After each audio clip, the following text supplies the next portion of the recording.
안녕하세요. 오늘 우리가 함께 파헤쳐 볼 이야기는 바로 이겁니다. 노자 78장, 더러움을 않는 자가 왕이 된다. 아니, 다들 깨끗하고 영광스러운 것만 쫓는 세상인데 어떻게 가장 낮은 곳의 지혜가 우리를 진짜 리더로 만들 수 있다는 걸까요?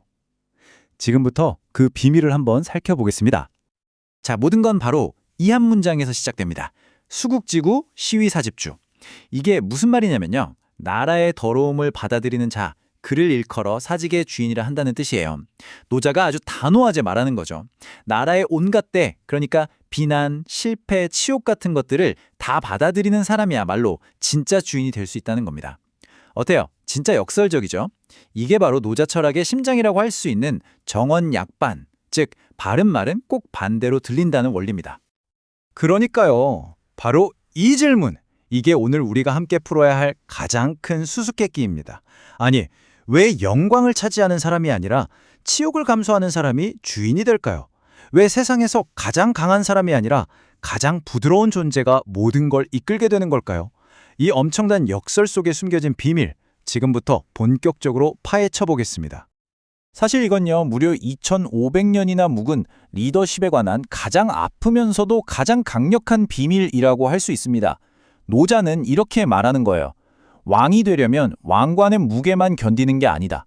그 왕관에 묻은 더러움까지 전부 견뎌내야 한다. 온갖 오물을 뒤집어 쓸 각오, 그 각오가 된 사람만이 진짜 왕이라는 거죠. 정말 대단하지 않습니까? 자, 근데 이 깊고 오묘한 역설을 그냥 한 가지 방식으로만 보면 제대로 이해하기가 어렵겠죠? 그래서 오늘은 우리가 렌즈를 4번 바꿔 끼워보려고 합니다. 동서양을 넘나드는 4명의 사상가의 눈을 빌려서 이 하나의 지혜가 얼마나 다채로운 빛을 내뿜는지 아주 입체적으로 한번 뜯어보겠습니다. 첫 번째와 두 번째 렌즈의 키워드는 바로 희생입니다. 진정한 리더십이라는 게 왜 결국 자기 자신을 내어주는 행위와 연결될 수밖에 없는지 한번 깊이 들어가 보죠. 네, 오늘 우리를 안내해줄 4명의 사상가와 그들의 핵심 비유가 여기 있습니다. 돌 김용옥은 파괴되지 않는 물에서, 함석헌은 십자가를 진 예수에게서 그 답을 찾았고요. 또 어떤 이는 굳은 일을 하는 청소부에서, 그리고 고대의 위대한 주적과 왕필은 도시의 가장 낮은 곳, 모든 것을 받는 하수구에서 노자의 지혜를 읽어냈습니다. 와, 물, 예수, 청소부, 하수구, 전혀 달라 보이는 이 4가지 비유가 과연 어떻게 하나의 진실로 이어질까요? 자, 한번 따라와 보시죠. 자, 먼저 돌과 함석헌, 이 두 분을 나란히 놓고 비교해 볼까요? 돌은 리더를 아주 현실적인 정치적인 욕바지로 봅니다. 그러니까 국가의 실패, 국민의 원망 같은 온갖 똥물을 온몸으로 받아내는 존재라는 거죠. 그런데 함석헌은 여기서 한 걸음 더 나아갑니다. 이걸 예수의 희생에 비유하면서 민중의 고통과 죄를 대신 짊어지는 대속, 즉 영적인 차원의 리더십으로 그 의미를 확 끌어올리는 겁니다. 돌 해석의 가장 핵심적인 아이디어는 바로 이거예요. 강한 것은 깨지지만 부드러운 것은 변형될 뿐 파괴되지 않는다. 생각해보세요. 단단한 바위는 망치로 치면 깨지죠. 하지만 물은요. 칼로 베러보세요. 상처가 남나요? 댐으로 막으면요. 그냥 돌아갈 뿐 물 자체가 파괴되지는 않잖아요. 바로 이겁니다. 정해진 형태가 없기 때문에 오히려 그 누구도 파괴할 수 없는 영원한 힘을 갖게 된다는 통찰이죠. 함석헌의 해석으로 넘어가면 분위기가 한층 더 비장해집니다.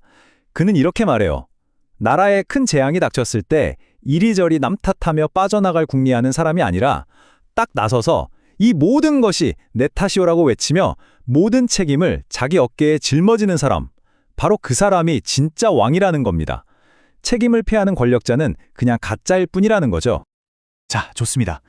지금까지는 희생이라는 키워드로 좀 철학적인 이야기를 나눠봤는데요.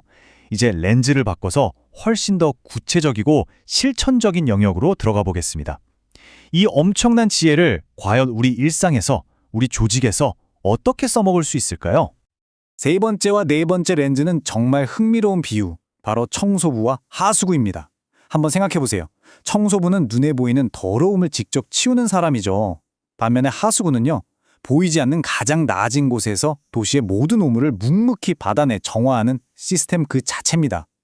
하나는 굳은 일을 도맡는 실천적인 리더의 모습, 다른 하나는 세상의 모든 불만과 원망까지도 다 끌어안아 정화시키는 시스템으로서의 리더. 정말 멋진 비교 아닌가요? 여기서 정말 중요한 포인트가 나옵니다. 깨 부수려 하지 말고 스며들라. 물이 어떻게 단단한 문을 무너뜨리는지 생각해 보세요. 문을 쾅쾅 두들겨 부수지 않죠?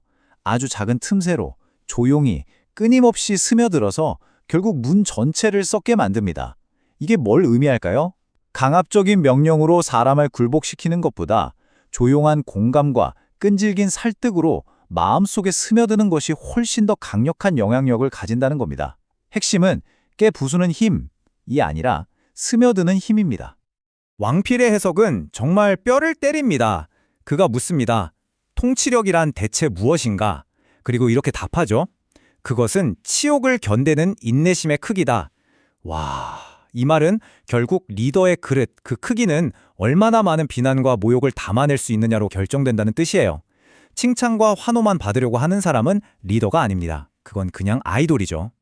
자, 그럼 이제 지금까지 살펴본 4개의 렌즈, 이 흩어져 있던 관점들을 하나로 쫙 꿰어볼 시간입니다. 도대체 왜 노자는 그토록 물처럼 살아라, 가장 낮은 곳으로 가라고 강조했던 걸까요? 그 진짜 이유를 한번 정리해 보겠습니다. 맨 처음에 우리가 이야기했던 정언약반이라는 개념 혹시 기억나시나요? 올바른 말은 꼭 반대로 들린다는 뜻이었죠. 바로 이겁니다. 약한 것이 강한 것을 이긴다. 더러움을 끌어안는 자가 결국 가장 고귀해진다. 언뜻 들으면 이게 무슨 말도 안 되는 소리인가 싶지만 그 안에 더 깊은 차원의 진리가 숨어있는 역설. 오늘 우리가 만난 4명의 사상가들이 발견한 게 바로 이 역설 속에 감춰진 진짜 힘이었던 겁니다. 그럼 이 4가지 통찰을 한 번에 모아볼까요? 왜 물이 최강인가? 도로는 말합니다. 형체가 없어서 파괴할 수 없기 때문이다. 함석가는 말하죠.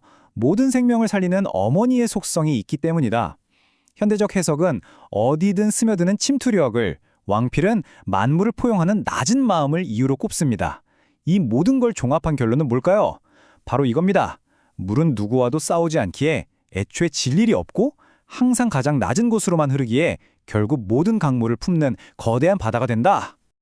그런데요, 노자가 여기에 정말 뼈아픈 한마디를 덧붙입니다. 세상 사람들이 이 이치를 모르는 바가 아니나 아무도 능히 행하지를 못한다. 왜 그럴까요?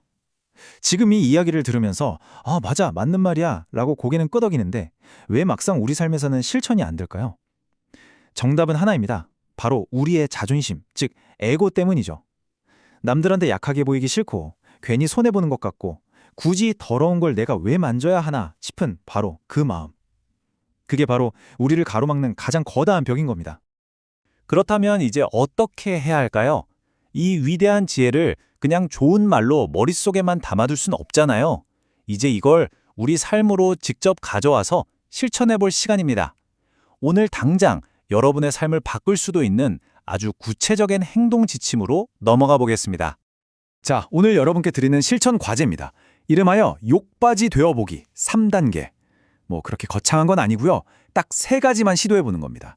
첫째, 누가 나를 비난할 때 아니 그게 아니고 변명부터 늘어놓지 말고 딱 한 번만 네, 제가 부족했습니다 라고 말해보세요. 둘째, 팀이나 가정에서 문제가 터졌을 때 범인 찾기 전에 그냥 이건 내 책임입니다 라고 먼저 선언해보는 겁니다. 마지막 셋째, 계획대로 일이 안 풀릴 때 짜증내지 말고 막혔네? 그럼 물처럼 다른 길로 돌아가 볼까? 하고 유연하게 생각해보는 거죠. 믿어보세요. 이 작은 시도들이 여러분의 그릇을 정말 상상 이상으로 크게 만들어줄 겁니다. 오늘 우리가 나눈 이 모든 이야기를 딱 한 문장으로 압축한다면 바로 이것입니다. 영광은 모두와 함께 나누고 치욕은 당신 혼자 짊어져라. 그리고 덧붙여서 쏟아지는 비난을 절대로 두려워하지 마세요. 바로 그 비난을 온몸으로 받아낼 수 있는 힘이 당신을 진짜 리더, 진짜 왕으로 만들어줄 테니까요. 자, 이제 마지막으로 여러분 각자에게 질문 하나를 던지며 마무리하겠습니다. 바로 오늘 여러분의 삶과 일터에서 진정한 주인이 되기 위해 기꺼이 끌어안아야 할 그 더러움은 과연 무엇인가요? 이 질문에 대해 한번 깊이 생각해 보시는 하루가 되기를 바랍니다.